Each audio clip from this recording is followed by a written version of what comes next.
दोस्तों आज हम जानेंगे मुगलिया सल्तनत के सलीम और अनारकली की प्रेम कहानी के बारे में। और आखिर अनारकली का बादशाह अकबर से हकीकत में क्या रिश्ता था, और क्या सच में अकबर ने अनारकली को ईंटों के पीछे दीवारों में चुनवा दिया था। दोस्तों कई इतिहासकारों का ये मानना है कि अनारकली का असली नाम नादिरा बेगम हुआ करता था। अनारकली के पिता ईरान के एक मशहूर ताजिर यानी कि एक बिजनेसमैन थे। एक बार जब अनारकली के पिता हिंदुस्तान आए हुए थे तो रास्ते में उनकी झड़प कई गुंडों और डाकुओं से हो गई।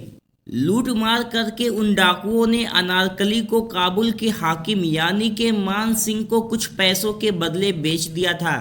और फिर मान सिंह ने नादिरा बेगम यानी कि अनारकली की खूबसूरती देखने के बाद उस वक्त के मुगल शहंशाह अकबर के सामने पेश किया।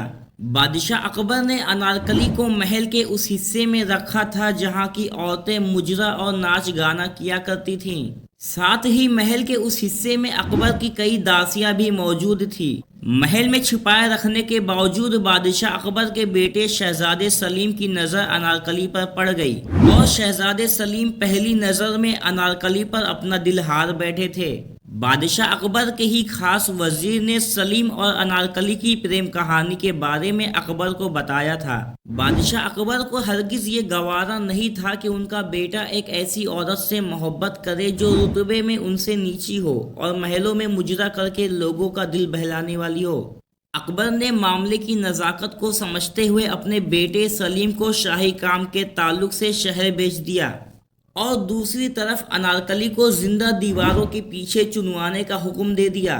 दोस्तों ऐतिहासिक किताबों में अनारकली का सबसे पहला जिक्र एक अंग्रेज राइटर ने किया था जो सन 1611 में अपने किसी बिजनेस के काम से लाहौर आया हुआ था। लाहौर में जब उसकी नज़र एक मकबरे पर पड़ी तो उसने पूछा कि ये किसका मकबरा है। तो उसके जवाब में वहाँ के लोगों ने बताया कि ये नादिरा बेगम नाम की एक औरत का मकबरा है जिसको बादशाह अकबर के हुक्म पर ईंटों के दीवारों के पीछे जिंदा चुनवा दिया गया था।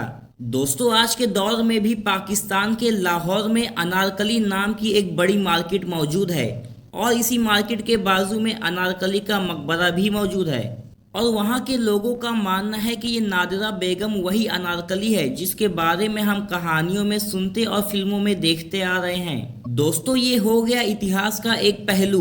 अगर बात करें दूसरे पहलू की तो कई इतिहासकारों के मुताबिक शहजादे सलीम और अनारकली की प्रेम कहानी बिल्कुल झूठी है, क्योंकि इनकी प्रेम कहानी इतिहास की किसी भी किताब में बाकायदा नहीं बताई गई है और ये कहानी लोगों ने खुद ही बनाई है।